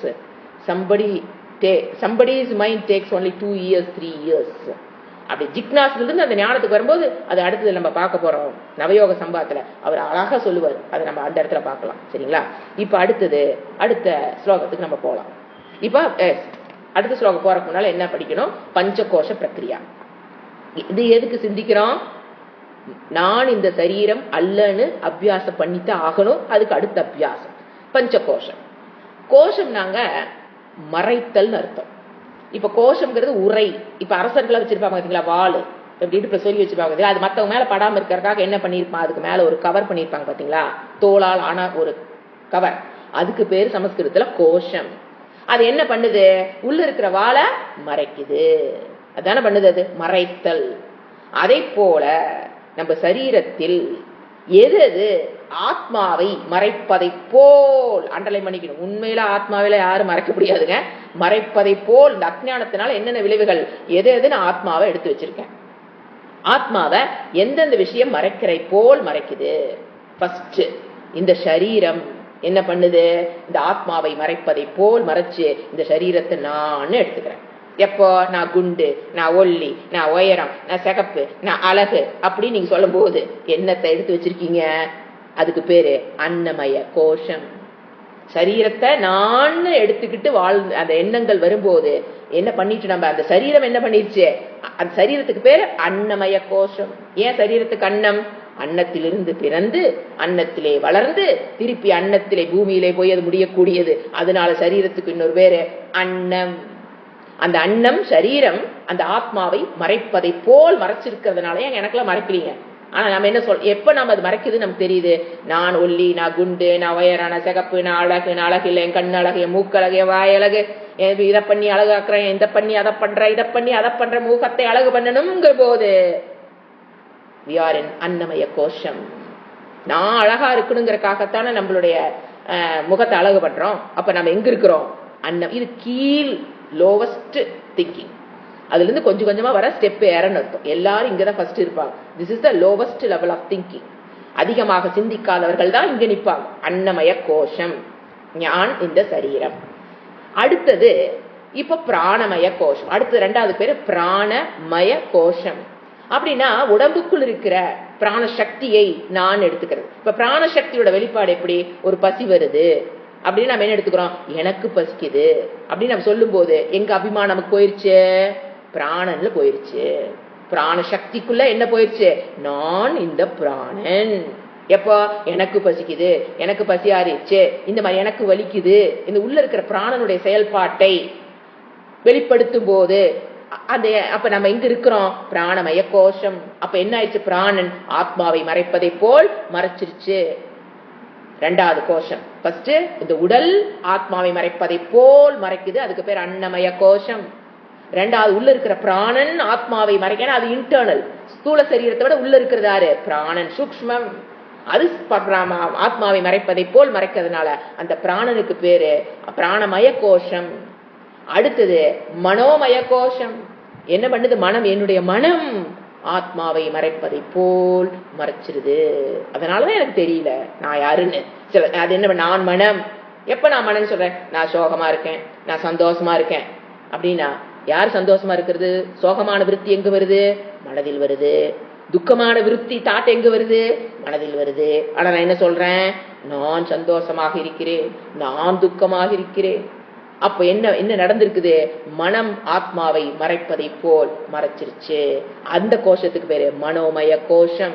நீங்க பாருங்க, ஒரு நாள் காலையில கொஞ்ச நேரம் அன்னமயத்தில் இருப்போம், அப்புறம் பிராணமயத்துக்கு வருவோம், அப்புறம் மனோமயத்துக்கு வருவோம், திருப்பி அன்னமயத்துக்கு போவோம். இதுக்குள்ளதான் நம்ம சுத்திட்டு இருப்போம். அடுத்தது நான்காவது விஞ்ஞானமய கோஷம். விஞ்ஞானமய கோஷம்ங்கிறதுங்க இந்த கோஷத்திலேயே கொஞ்சம் அந்த பீப்புள கொஞ்சம் சுப்பீரியர்னு சொல்லுவோம் நம்ம. அன்னமயம் ரொம்ப லோ திங்கிங். நான் இந்த சரீரம்ங்கிறத விட கொஞ்சம் கடந்து பிராணன், கொஞ்சம் ஹையர் திங்கிங் பீப்புள். அதுக்கப்புறம் மனம்ங்கிறது இன்னும் கொஞ்சம் சூக்ஷ்மா புரிஞ்சு வச்சிருப்பாங்க. இவங்க பாத்தீங்கன்னா விஞ்ஞானமய கோஷம். அப்படின்னா புத்தியை நான் எடுத்துக்கிறது. எனக்கு இது தெரியும், என் புத்திக்கு இதெல்லாம் தெரியும், அப்படி இதெல்லாம் எனக்கு தெரியாது. அப்ப புத்தியை நான் என்று எடுத்துக்கொண்டேன். அது விஞ்ஞானமய கோஷம். இதை நான் அறியணும், நான் என்ன என்னால் அறியப்படாமல் இத்தனை இருக்குது, நான் இதெல்லாம் அறிஞ்சுக்கணும், நான் அறிந்து கொள்ள வேண்டும் அப்படிங்கும் போது அந்த புத்தி என்ன பண்ணிட்டாங்க? அவங்க நான் எடுத்துக்கிட்டாங்க. அப்ப அதுக்கு பேரு விஞ்ஞானமய கோஷம். யூஸ்வலா வகுப்புகள் வர்றவங்க அதிகமா இங்க இருப்பாங்க. விஞ்ஞானமே அவங்களுக்குள்ள எப்ப பாரு நான் இதை கத்துக்கணும், இன்னும் நான் இதை கத்துக்கல, நான் இன்னும் இதை கத்துக்கணும், அதை கத்துக்கணும்னு அந்த ஹையர் லெவல் திங்கிங் பீப்புள் தான் யூஸ்வலா வேதாந்த வகுப்புல வருவாங்க. அடுத்தது ஐந்தாவது ஆனந்தமய கோஷம். ஆனந்தமயம்னாங்க காரண சரீரத்தை நான் எடுத்துக்கிறது. அதுதான் ஆனந்தம். நான் இப்ப ஆனந்தமாக இருக்கிறேன், ஒரு ஆனந்தத்தை நான் அனுபவிக்கிறேன், நான் ஆனந்தமாக இருக்கிறேன், அந்த ஆனந்த சொரூபமே நான் அப்படிங்கிறது ஆனந்தமய கோஷம். இது இன் டீடைல் நம்ம உபனிஷத்துக்குள்ள போகும்போது ஒன்னொன்னா விசாரம் பண்ணுவோம். இப்ப உங்களுக்கு ஜஸ்ட் இன்ட்ரோடியூஸ் பண்ணிருக்கேன். பஞ்சகோஷ பிரக்ரியான்னு ஒண்ணு இருக்கு, அது ஒரு டெக்னிக்கு. அது அப்படியே சூழ சரீரம் நானுங்கிறதுல இருந்து எங்க உள்ள போகணும்? பிராணமய நான் போக சொல்லும். பிராணமய நாள் இருந்து உள்ள கொஞ்சம் போ, அனதர் இன்டர்னல் மனோமய கோஷம், அதுக்கப்புறம் விஞ்ஞானமய கோஷம், அதுக்கு அடுத்தது ஆனந்தமய கோஷம். அதை கடந்தது நீங்க மனதில் அனுபவிக்கிற ஒரு ஆனந்தம் இருக்கு பாத்தீங்களா, அது நான் அல்ல, அதை கடந்தது ஆத்மா அப்படின்னு இந்த ஒரு டெக்னிக்கும் எதுக்காக பயன்படுத்தப்படுகிறது? இறைவனால் நான் இந்த சரீரம் அல்லன்னு திங்க் பண்ண வைக்கிறதுக்காக, அபியாசம் செய்வதற்காக இந்த ஒரு டெக்னிக் நம்ம பார்த்தோம். இப்ப அடுத்தது நம்ம என்ன பண்ணலாம்? ஐந்தாவது இதுக்கு போறதுக்கு முன்னால ஒரு ஸ்மால் இன்ட்ரோடக்ஷன். என்ன பாத்தீங்கன்னா, இப்ப மோட்சத்தை தேர்ந்தெடுங்கள்னு ஏன் எல்லாத்திட்டையும் சொல்லக்கூடாதுங்கிறத அவர் சொல்றார். இப்ப நீங்க வகுப்புகள் வரீங்க, இந்த மாதிரி ஒரு விஷயம் போகுது அப்படின்னா, இந்த விஷயம் போகுதுன்னு வேணா சொல்லலாமே தவிர என்ன விஷயங்கள் உள்ள போகுது அது முக்கியம் அப்படிங்கிற மாதிரி விஷயத்தை நீங்க எல்லாத்திட்டையும் ஷேர் பண்ண முடியாது, ஏத்துக்க மாட்டாங்க. ஏன்னு கேட்டீங்கன்னா, உலகத்தினுடைய பொருள்கள், உறவுகள், பணம், வீடு, ஆரோக்கியம், இது எனக்கு திருப்திய தந்துருச்சு, எங்கிட்ட இருக்கிறதுல எனக்கு திருப்தியை தந்துருச்சு, எல்லாத்திலும் ஐ எம் சாட்டிஸ்ஃபைடு. இப்ப எனக்கு ஒரு பிரச்சனை இருக்கு, அதுல இருந்து மட்டும் ரிலீவ் பண்ணி கொடுங்க போதும், எனக்கு வேற எதுவும் வேண்டாம். இது ஒரு குரூப் ஆஃப் பீப்புள் இருப்பாங்க. எல்லாமே எனக்கு எனக்கு வந்து உறவுகள்ல பிரச்சனை இல்ல, பணத்துல பிரச்சனை இல்ல, வீட்டுல பிரச்சனை இல்ல, ஆரோக்கியம் எல்லாமே எனக்கு இறைவன் நிறைய கொடுத்திருக்காரு. ஆனா இப்போ ஒரு சின்ன பிரச்சனை, அந்த பிரச்சனையிலிருந்து நீங்களா போதும் அப்படின்னு கேட்கறவங்களுக்கு அந்த பிரச்சனையிலிருந்து விடுபடுவதற்காக மட்டும்தான் அவங்க வந்து காதை திறந்து வைப்பாங்களே தவிர, இந்த பிரச்சனைக்கு சம்பந்தப்படாத ஒரு விஷயம், இப்படி வேதாந்தம்ங்கிறது இந்த பிரச்சனைக்கு அப்பாற்பட்ட விஷயம் அப்படின்னு அவங்க நினைச்சுக்கிறாங்க. உண்மையில இந்த பிரச்சனை தீர்க்கறதுக்கு தான் வேதாந்தமே. ஆனா அவங்க என்ன நினைப்பாங்க, இப்ப இருக்கிற பிரச்சனைக்கு எனக்கு சொல்யூஷன் சொல்லி கொடுங்க, இதுக்கு என்ன பூஜை பண்ணணும், okay done I am doing, இதுக்கு என்ன பாராயணம் பண்ணணும், எஸ் ஐ எம் டூயிங், டக்கு டக்கும்பாங்க, இதுக்கு இந்த கோயிலுக்கு போங்க, எஸ் நான் போன்றேன். இந்த மாதிரி பிரச்சனைகளுக்கு அப்பத்திக்கு வந்திருக்கிற பிரச்சனைக்கு விடிவு காண்க சொன்னீங்கன்னா மக்கள் கூட்டம் சேருவார்கள். இதை கடந்து ஒரு விஷயம் வேதாந்தத்தை சொல்லும் போது அவங்களால, ஏன்னா அந்த பிரச்சனைக்குள்ள மூழ்கி இருக்கும் போது எனக்கு இருக்கிற பிரச்சனைக்கு வேதாந்தத்துக்கு என்ன சம்பந்தம், கேட்கிற கேள்வி அவங்க அதான் கேட்பாங்க, எனக்கு இப்ப இருக்கிற பிரச்சனைக்கும் வேதாந்தத்துக்கு என்ன சம்பந்தம், பிரச்சனைகள் இருந்து விடுபட வழி உண்டா சொல்லுங்க, பாராயணம் வேணுமா, தேவதா பூஜை வேணுமா, இல்ல ஹோமம் பண்ணணுமா, யக்னம் பண்ணணுமா, ஆவாகனம் பண்ணணுமா, எந்த பூஜை புனஸ்காரம், கோயில்ல போய் சகஸ்ரநாம படிக்கணுமா, எல்லாத்துக்கும் வருவாங்க. ஏன்னா நீ இந்த பிரச்சனை விடுபட்டலாம். அவங்கள அட்ராக்ட் பண்றது ஈஸி. ஆனா வேதாந்தத்துக்குள்ள மக்கள் வர்றாங்க பாருங்க, நீங்களா உண்மையிலே சோ கிஃப்டட். ஏன்னா அதுக்குள்ள போறது ஈஸி, யார் வேணாலும் போயிருவாங்க. ஏன்னா அப்பத்திக்கு பிரச்சனை அது விடுதானே, வா இந்த சென்னு ஓகே போயிட்டு சங்கல்பம் பண்ணலாம், வா உன்ன பேர் சொல்லுங்க, எல்லாத்தையும் அர்ச்சனை பண்ணலாம், அதை பண்ணலாம் இதை பண்ணலாம், அது மக்கள் ஈஸியா வந்துருவாங்க, கூட்டம் அங்க சேரும். பட் வேதாந்தம் எல்லாம் சாதாரண வேலை இல்லைங்க. ஏன்னா இந்த பிரச்சனை தாண்டி ஒரு விஷயம் பிடித்தமான, அதாவது அது மட்டுமே போதும் அப்படின்னு இருக்கவங்க கிட்ட, அந்த மாதிரி ஒரு வாழ்க்கை வாழ்றவங்க, பிரச்சனையிலிருந்து வந்தா போதும் அப்படிங்கிறவங்க கிட்ட இந்த மாதிரி வகுப்புகள் போகணும்னு சொல்லாமே தவிர இங்க இருக்கிற விஷயங்கள் நீங்க அவங்க கிட்ட ஷேர் பண்ண முடியாது, ஷேர் பண்ணவும் தேவையில்லை. அதனாலதான் இங்க வேதாந்தத்துக்கு எப்பவுமே எப்படிதான் வரும், கூட்டம் குறைவாகத்தான் வரும். உலகம் சுகத்தை கொடுக்குங்கிற ஞானம் இருக்கிறவங்க கிட்ட, அந்த அறிவு, இந்த உலகம் தான் எனக்கு சுகத்தை கொடுக்கும், இந்த எல்லா இடத்துலயும் நான் சுகமா இருக்கேன், இந்த ஒரு பிரச்சனை தான் எனக்கு பிரச்சனை, இதை எடுத்துட்டுன்னு வச்சுக்கோங்களேன், அடுத்த பிரச்சனை அடுத்த நாள் வரும்னு அவங்களுக்கு தெரியாது, அடுத்த பிரச்சனை அடுத்த நாள் கதவை தட்டுங்கிறது அவங்களுக்கு தெரியாது.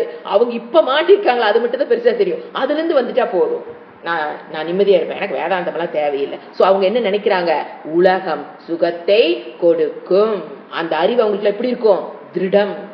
அவங்களுக்கு சரீர அபிமானம் அதிகமாக இருக்கும், சரீர அபிமானம் அதிகம், அதுல இருந்து விடுபடுறதுல அடுத்து நடவாத காரியம், அபிமானம் அதிகமா இருக்கும். எதையும் அவங்கனால தியாகம் செய்ய முடியாது. நாக்கு, கண்ணு, இந்திரியத்தின் மூலியமாக உலகை அனுபவிக்க வேண்டும் என்பது சிலருக்கு இயற்கையாகவே இருக்கிறது. அவர்கள் வந்தாங்கன்னா, ஒரு குருவிட்டு நாடி வந்தாங்கன்னா அந்த குரு என்ன தெரியுங்களா சொல்லி கொடுப்பாரு, பார்த்தனா தெரிஞ்சிடும், பேசும்போதே தெரிஞ்சிடும். கொஞ்சம் வகுப்புகள் போகும்போதே அவங்க லேக் ஆகுறாங்க அப்படிங்கும் போது அவங்கள பிரச்சனை எதுக்காக இங்க வந்திருக்காங்க நமக்கு புரிஞ்சு போயிடும். அப்ப குரு என்ன சொல்லுவாரு, அவங்களை நம்ம வந்து ஒதுக்க தேவையில்லை, அவங்களை இந்த வழிக்கு இழுக்கிறது எப்படி அப்படின்னு இறைவன் சொல்றாரு. அதைத்தான் அடுத்த ஸ்லோகத்துல சொல்றாரு பாரதி. என்ன சொல்றாரு, அந்த மாதிரி மக்கள் அணுகும் போது நீ தர்மத்துக்கு உட்பட்டு காரியத்தை செய், அவ்வளவுதான் சொல்ல முடியும். ஏன்னா என்ன கணக்கு, இறைவனோட கணக்கு என்னன்னா, ஏன்னா நீங்க அதர்மத்துக்கு உட்பட்டு எது பண்ணிடாதீங்க, இந்த பூஜை பண்ணுங்க, புனஸ்காரம் பண்ணுங்க, இது இப்படி பண்ணுங்க, அப்படி பண்ணுங்க, பாராயணம் பண்ணுங்க, இதைத்தான் சொல்லி கொடுக்க முடியும். ஏன்னா அவங்க அதுக்கு தான் மண்டையாட்டுவாங்க. அப்ப அவங்களுக்கு அதை சொல்லி கொடுத்து நீ தர்மமா வாழு. ஏன் தர்மத்துக்கு உட்பட்டு வாழுன்னு சொல்லி கொடுக்குறாருன்னா குரு, அதான் ஃபர்ஸ்ட் ஸ்டெப். ஏன்னா அந்த தர்மம், இறைவனோட கணக்கு என்ன, அவர்கள் அந்த தர்மத்துக்கு உட்பட்டு வாழ்ந்தாங்கன்னா அந்த தர்மத்தினால வருகிற அதிர்ஷ்ட பலம் என்ன, புண்ணியம் எப்படியாவது கொண்டாந்து நீங்க விட்டுரும். இந்த ஜென்மத்திலாவது அடுத்த ஜென்மத்திலாவது இந்த வேதாந்த வகுப்புகளை கொண்டாந்து விட்டுருங்கிறது இறைவனுடைய கணக்கு. என் கணக்கு இல்ல, இறைவனுடைய கணக்கு. அப்ப அவங்க வரும்போது அவங்களுக்கு துவேஷமோ அவங்களுக்கு கீழே பாக்குறதோ அதெல்லாம் தேவையே இல்லை. வாங்க, என்ன வேணும், பூஜையா புனஸ்காரம் வாங்க கத்துக்குங்க, அதோட அது தர்மத்துக்கு உட்பட்டு நீ வேணுங்கிறத வாங்கிக்கோ, அதர்மத்துக்கு போயிடாதேன்னு சொல்லும் போது அந்த தர்மம் தான் என்ன பண்ண அவங்கள இங்க கூட்டிட்டு வருங்கிறது அடுத்த ஸ்லோகத்துல நமக்கு இந்த குரு சொல்லி கொடுக்கிறாரு. இது ஃபர்ஸ்ட் வேர்டு மீனிங் பார்க்கலாம்.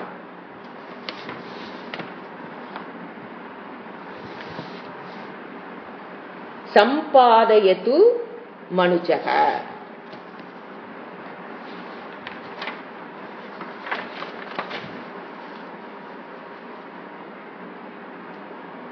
மனுஜக மனிதர்கள் என்ன சொல்றாரு, சம்பாதிக்கட்டும், எனக்கு பிரச்சனை பணங்க, அது ஒண்ணு மட்டும் சரியாயிட்டா போதும், கடன் கொடுத்து மாட்டிக்கிட்டேன், அது எனக்கு பணம் திரும்பி வந்துட்டா போதும், என்ன வாழ்க்கையில் நிம்மதியா இருந்துருவேன் அப்படின்னு வர்றாங்க. அப்படின்னா சம்பாதிக்கிறதுக்கு உண்டான வழி என்ன? மனிதன் சம்பாதிக்கிட்டு விடணும், அவங்கள கிரிட்டிசைஸ் பண்றதோ அதெல்லாம் தவறு. ஏன்னா அவங்க வரக்கு இன்னும் நாளாகும்னா இட் மே டேக்ஸ் எ ஜென்மா, அடுத்த ஜென்மத்திலேயாவது வந்துருவாங்க. அதான் சொல்ற பெட்டர் லக், சுவாமிஜி சொல்றது நெக்ஸ்ட் பர்த், அவ்வளவுதான் அவங்களுக்கு சொல்ல முடியும். அடுத்த ஜென்மத்திலேயாவது ஒரு நல்ல குரு, நல்ல சாஸ்திரம் படிக்கணுங்கிற நீ செய்யற இப்ப பண்ற தர்மம், அந்த புண்ணியம் அட்லீஸ்ட் நெக்ஸ்ட் பர்த்தாவது நீ மனித ஜென்மம் எடுத்து அதுக்கு உண்டான சாஸ்திர குரு கிடைச்சு நீ அதுல இது டிராவல் ஆயிரு அப்படின்னு வாழ்த்தத்தான் முடியுமே தவிர அவங்கள வேதாந்த கிளாஸ்ல உட்கார வச்சு சொல்லித்தர முடியாது. அப்ப அவங்க என்ன பண்ணணும், விட்டணும். சம்பாதயத்து லோட்டு மே மே இங்கிலீஷ்ல சம்பாயத்துல மே போட முடியல, அந்த லாங்குவேஜ். மனிதன் சம்பாதிக்கட்டும், விட்டுருங்க. ஆஸ்திக்யம் திருடமூலமேவ, வேதம் சொல்லுகின்ற விஷயத்தில் தர்மப்படி வாழுங்க, இன்பத்தை அனுபவிங்க. அவர்கிட்ட என்ன சொல்லணும், இது தர்மத்துப்படி வாழுங்க, இன்பங்களை அனுபவிங்க, சுயநலமா இருக்காதீங்க, புண்ணியத்தை வாழ்க்கையில சேர்த்துங்க. புண்ணியத்தின் மேல அவங்களுக்கு ஒரு நம்பிக்கை, கடவுள்கிட்ட ஒரு பயத்தை உண்டு பண்ணணும். கடவுள் நீங்க தப்பு பண்ணா பாவத்தை கொடுத்து தண்டிச்சிடுவார்னு ஒரு பயத்தை கொடுக்கணும் அந்த பீப்புளுக்கு. எது, இந்த உலகத்துல இருக்க பிரச்சனை மட்டும்தான் நான் விடுபடணும், எனக்கு வேதாந்தம்ல தேவையில்லைன்னு டெம்பரரியா ரிலீஃப் தேடிக்கிட்டு இருக்கிற அந்த மக்கள்கள் வரும்போது தர்மப்படி வாழ சொல்லி கொடுக்கணும். இன்பங்களை அனுபவிச்சுக்கோ, விட்டுறணும் உங்க இந்திரிய போகங்களை, ஏன்னா அதெல்லாம் அவங்களால தியாகம் பண்ண முடியாது, அது விட்டுறணும். சுயநலத்தின்படி வாழாதீங்க, ஒரு புண்ணியத்தை செய்யுங்க, இறைவன் மேல நம்பிக்கை வைங்க, ஒரு பக்தியை செலுத்துங்க. இந்த மாதிரி பக்தி மார்க்கத்தை அவங்களை கூட்டிட்டு போகணும், கடவுள் மேல ஒரு பயத்தை உண்டு பண்ணணும். இதுதான் என்ன பண்ண முடியும் ஃபர்ஸ்ட். அதுக்கு அவர் என்ன சொல்றாரு, ஃபர்ஸ்ட் வேர்டு பாருங்க, கர்ம ஆச்சார. ஆச்சாரம் என்ன பண்ணணும் சொல்லணுமா, கர்மத்தை, என்னென்ன கர்மம் உன்னுடைய, இப்ப கர்மம் நமக்கு தெரியும், என்னென்ன கர்மம், நீ என்ன வர்ணம் அதற்குண்டான கர்மம் என்ன, என்ன வர்ணம், நீ பிராமணனா இந்த கர்மத்தை பண்ணு, நீ சத்திரியனா நீ இந்த கர்மத்தை பண்ணு, நீ வைசியனா இந்த கர்மத்தை பண்ணு, நீ சூத்திர குணம் படைத்தவனா நீ இந்த கர்மத்தை பண்ணு, அல்லது ஆசிரமம் நீ பிரம்மச்சரியா நீ இந்த கர்மத்தை பண்ணு, கிரகஸ்தாசிரமா நீ இதெல்லாம் பண்ணு, பஞ்சமகா யஜ்ஞங்கள் பண்ணு, அடுத்தது வானப்பிரஸ்தமா நீ ஜபம் தானம் இதெல்லாம் பண்ணு, சன்னியாசியா நீ இதெல்லாம் பண்ணு. இதத்தான் அவங்களுக்கு முதலில் சொல்லி கொடுக்க வேண்டும். அவங்களால அவதான் முடியும். கர்ம ஆச்சாரயுதக, நேர்மை தர்மம் பாதையில் செல்வதற்கு அவர்களுக்கு சொல்லிக் கொடுக்க முடியும். அதுதான் அவங்களால ஃபாலோ பண்ண முடியும். அவங்களால வேதாந்தத்துக்குள்ள வர முடியாது, பக்தி மார்க்கத்தோட சரி, அதை தாண்டி அவங்களால சிந்திக்க கூட முடியாது. நான் 5 to 6 நான் அந்த பாராயணம் பண்ணிட்டு இருக்கேன், வேதாந்த வகுப்புல என்னால வர முடியாதுன்னு சொல்றாங்கன்னா they are so attached to என்ன சொல்றது பாராயணம். அது அந்த பாராயணம் பண்ணி தான் வருடக்கணக்கா நாங்க 5 to 6 பாராயணம் பண்றேன்னு சொல்றாங்களா, அந்த பாராயணம் பண்ணின புண்ணியம் தான், அந்த அதிர்ஷ்ட பலம் தான் உங்களை கொண்டாந்து வேதாந்த வகுப்புல வச்சிருக்குன்னு உங்களுக்கு புரியறதுக்கு காலமாகும். ஆச்சுங்களா? ஈஸி கிடையாது வேதாந்த வகுப்புல உட்கார்றது. அதுதான் சொல்றாரு, அவ்வளவு ஈஸி கிடையாது. அதனாலதான் இங்க கூட்டம் சேர்த்துற வேலையெல்லாம் இங்க கிடையாது. அது ரொம்ப உள்ள உட்கார்ந்து புரிஞ்சுக்கிறதுக்கு பாத்தீங்களா ஆச்சரியம். இதுக்குள்ள வர்றது ஆச்சரியம், அது குரு சொல்லி கொடுக்கறது ஆச்சரியம், அது சிஷ்யன் கேட்கறது ஆச்சரியம், அந்த சிஷ்யன் கேட்டு புரிஞ்சுக்கிறான் பாருங்க, அதை விட ஆச்சரியன்றார் பகவான். இதெல்லாம் ஏதோ நடந்துட்டு இருக்கப்பா ஈஸ்வர சங்கல்பம்னு நாம் நினைச்சுக்கலாமே தவிர அதெல்லாம் சாதாரணமாக இங்கு புரிந்து கொள்றதுங்கிறது, உட்கார்ந்து இருக்கிறதுங்கிறதே ஆச்சரியம். ததக பவத்து, பின்பு தொடர்ந்து அதை தொடர்ந்து ஃபாலோ பண்ணுங்க. ததக பிறகு பவத்து, அவங்க அப்படியே இருக்க விட்டுருங்க, விட்டுறணும். அவங்களால அதுதான் முடியும். சாண்டிங்கை தாண்டி, பாராயணத்தை தாண்டி, பூஜையை தாண்டி வர முடியாது. அப்படி இருக்கவங்க அதிலே இருக்கட்டும், better luck next birth.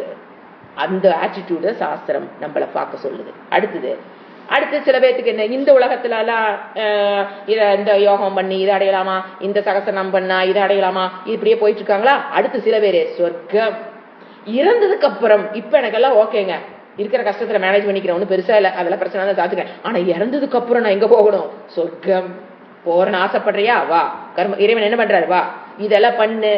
Nachiketa அக்னி, 10 மில்லியன் கட்ட உபனிஷத்துல சொன்னாலும் நாச்சிகேதஸ், அவன் என்ன போய் ரமதர்மாஜாட்ட கேட்டு வந்ததா அந்த நாச்சிகேதஸ் அக்னி. அதை பண்ணணும்னா சொர்க்கம் போலாம், இறைவனே கொடுத்ததுதான். இது நீ இதெல்லாம் பண்ணு. இல்ல எனக்கு பிரம்மலோகம் போகணும்னு ரொம்ப ஆசைங்க, வா. பிரம்மலோகம் போகணுமா? இதெல்லாம் செய்யி, இந்த ஹோமம் பண்ணு, இந்த யக்னம் பண்ணு, இந்த உபாசனை பண்ணு, இந்த ஜபம் பண்ணு, இதை பண்ணு, அதை பண்ணு. பண்ணின்னு எங்க போலாம்? பிரம்மலோகம் போலாம். கொடுத்தது யாரு? இறைவன். ஏங்க இதெல்லாம் எதுக்கு? நேரா ஞான காண்டத்துக்குள்ள கூட்டிட்டு போய் உபனிஷத்தை சொல்லி கொடுத்து அவங்களுக்கு மோட்ச பிராப்தியை கொடுக்க வேண்டியதுதானே. இறைவன் மேல தப்பு இல்லைங்க, மனிதர்கள் அதுக்கு ரெடி ஆகணும்ல.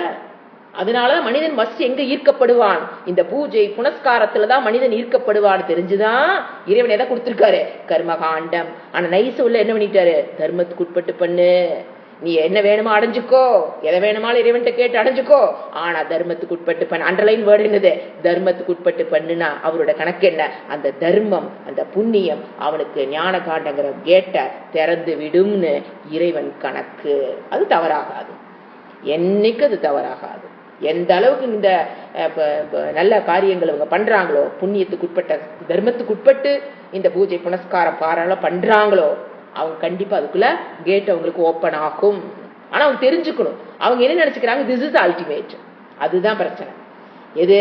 இந்த பாராயணம் பண்றது, புனஸ்காரம் பண்றது, பூஜை பண்றதுதான் வாழ்க்கையில் அல்டிமேட். அது எல்லாம் வாழ்க்கைக்கு தேவையானதை கொடுக்கும். அது புண்ணியத்துக்கு உட்பட்டு, அந்த தர்மத்துக்கு உட்பட்டு நீங்க அந்த செயல்கள் பண்ணும் போதுதான் அந்த புண்ணியம் உங்களை எங்க கூடும்? வாழ்க்கையுடைய லட்சியத்திற்கு உங்களை அழைத்து செல்லும்.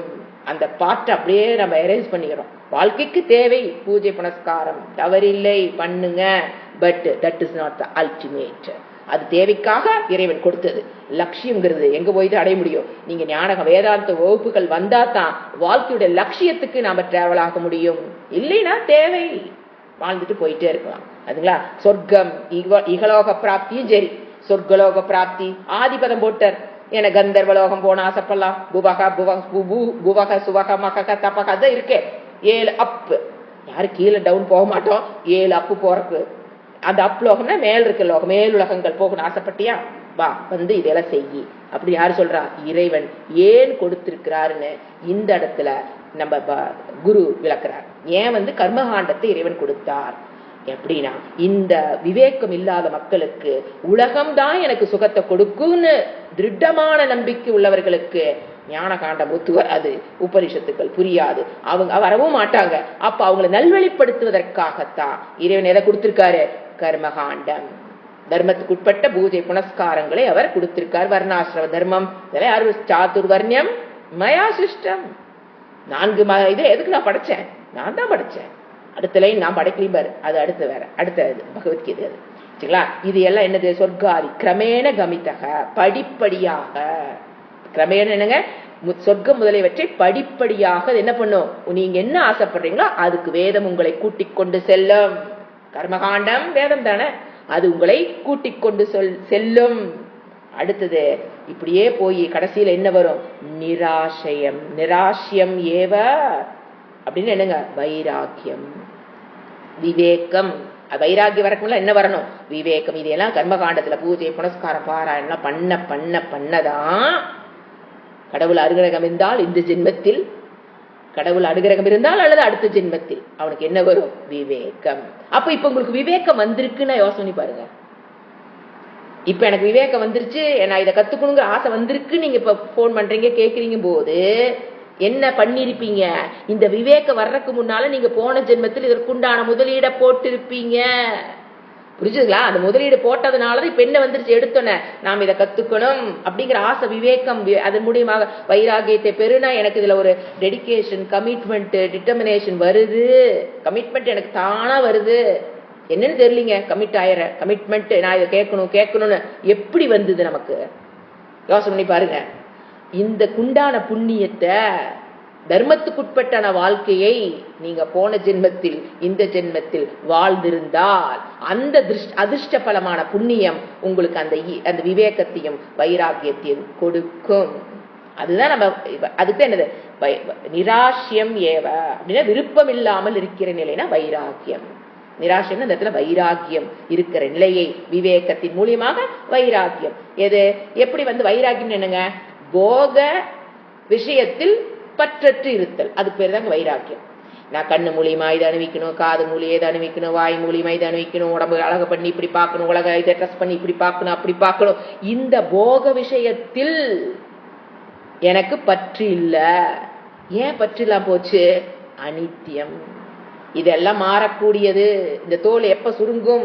எத்தனை மேக்கப் போட்டாலும் ஒரு காலத்துக்கு என்ன ஆயிரும்? சுருங்கிடும். So don't waste your time. என்ன சொல்ற நமக்கான என்ன தோணும்? ஐயோ இந்த உடலை அழகுபடுத்துறதுக்காக செலவு பண்ற time it's waste of time. என்னதான் இழுத்து பிடிச்சாலும் உடல் அது வயசாக ஆயிட்டு தான் போக போகுது. அந்த அழகு குன்றதான் போகுது. சில பேர் சொல்றது இந்த வயசுல நம்ம போட்டு அழகு பார்க்காம பின்னப்ப அழகு பார்க்கறது. அழகு பார்த்து பார்த்து பழகிட்டா என்ன தெரியுங்களா நடக்கும்? வயசானவர்கள் தோல் சுருக்கத்தை ஏத்துக்க முடியாது. என்ன அபியாசம்? அழகா இருக்கணும்னே இளமையில் நாம் அழகா இப்பதானே அழகா இருக்க முடியும், இப்பதானே போட்டு பார்க்க முடியும்னா என்ன நீங்க பண்ணிட்டீங்க? பதிவுகளை நல்லா ஸ்ட்ராங்கா போட்டு விட்டுட்டீங்க. என்ன நான் அழகாக தோற்றமளிக்க வேணுங்கிற பதிவை நீங்க சின்ன வயசுல பதிவிச்சிட்டீங்கன்னா வயதானதுக்கு அப்புறம் அந்த அழகுல ஒரு குறைபாடு வரும்போது ஏத்துக்க முடியாது. அதனாலதான் சுருக்க வரக்கூடாது, நிறை வரக்கூடாது. நான் வயோதிகத்தை அந்த ஸ்டேஜ் ஃபேஸ் பண்றதுக்கு மக்கள் நடுங்குறாங்க இந்த காலத்துல. ஏன் அந்த அளவுக்கு சின்ன வயசுல என்னது நான் அழகா இருக்கணும், நான் இதை போட்ட அழகு பார்க்கலாம், அதை போட்ட அழகு, நான் இப்படி அழகு அப்படி அழகுன்னு எல்லாம் பதிவா உண்டு விட வச்சுட்டு அழகுக்கு முக்கியத்துவம் கொடுத்து வாழ்ந்துட்டோம் என்றால் அந்த பதிவு எங்கெங்க போகும்? நீங்க உடல் அழகுக்கு கொடுத்த பதிவு பக்கத்து வீட்டுக்கா போகும்? அல்ல பதிஞ்சு வச்சிருச்சா? இப்ப வயசாயிருச்சு. அந்த அழகான தோற்றத்தில் கொஞ்சம் மாறுபாடு ஏற்படும் போது உள்ள இருக்கிற பதிவு வெளியில் ஒரு ஐயோ நான் அழகா இல்லையே, அது இது அழகா இல்லையே, இது இல்லையே, சுருக்க வந்துருச்சு, நர வந்துருச்சு, அப்படியா இப்படியா. ஏன் வருது? முதல்ல போட்ட பதிவு. சோ இதெல்லாம் நிலையற்றதுங்கிறது தான் விவேகம். எது இந்த நாம உடலுக்கு உண்டான மதிப்போ எதுவுமே சொல்ல முடியாது. அதெல்லாம் நிலையற்றதுன்னு நீங்க தெரிஞ்சுக்கிட்டீங்கன்னா அதுதான் விவேகம், அதுதான் அறிவு. உண்மையில் அதுதான் அறிவு. எதான் நம்ம பண்ணிக்கிட்டாலும் இது நிலையற்றது அப்படிங்கும்போது அது பற்று ஆட்டோமேட்டிக்கா போயிடும். இந்த ஒரு சரீரம் இன்னைக்கு 10 வயசுல நம்ம ஒரு 15 வயசுல இருக்கும்போது 60 வயசு பாட்டி பாக்குறோம். பார்க்கும்போது அந்த அறிவு வர வேண்டாமா? நம்ம உடலும் இந்த 60 வயசுக்கு இப்படிதான் ஆகும் போகுது இல்லையா? இதுக்கு நீங்க டபுள் டிகிரிலாம் வாங்க வேண்டாம், அறிவு கொஞ்சம் வேலை செஞ்சா போதும். இப்ப நீ 15 வயசு 20 வயசுல மேக்கப் பண்ணிக்கும் போதே ஒரு பாட்டி பாருங்க. பாட்டி பார்க்கும்போது அவங்க 60 வயசு, அவங்க 20 வயசுல எப்படி இருந்திருப்பாங்க? அதை கடந்து அவங்க 60 வயசுக்கு வந்திருக்காங்க. அப்ப நம்மள இந்த 60 வயசுக்கு போகும் இல்லையா? அதுக்குள்ள எதுக்கு இந்த கூத்து அலப்பறைகள்? யோசனை பாருங்க, அதுக்குள்ள எதுக்கு இத்தனை கூத்து அடிக்கிறோம்? அப்படின்னு அந்த இடத்துலயே 20 வயசுலயே சில பேர்த்துக்கு அந்த அறிவு சூப்பரா வேலை செஞ்சு நம்ம பார்க்கிறோம். எதுக்கு அடிமையாக மாட்டாங்க, இந்த ட்ரெஸ் ஜுவல்ஸுக்கெல்லாம் அடிமையாக மாட்டாங்க. ஏன்னா அப்பவே அவங்களுக்கு சிந்தனை. ஏன் அப்படி அந்த சிந்தனை அவங்களுக்கு வந்தது? பூர்வ ஜென்மத்தில் அவங்க என்ன பண்ணி வச்சிருக்காங்க? அதற்குண்டான அறிவை அவர்கள் பெற்றிருப்பார்கள். அந்த விவேகத்தை வைராகியத்தை போன ஜென்மத்திலோ இந்த ஜென்மத்திலோ அவங்க அப்படி தொடர்ந்து என்ன சொல்றது புடிச்சிட்டு வருதுன்னு சொல்ல பாருங்களா? அதுதான் அது. ஓகே, இப்ப என்ன இது வரைக்கும் முடிச்சிருக்கோம்? இந்த வைராகியம் தான் எங்க ஒரு கணக்கு, இறைவனோட கணக்கு என்ன?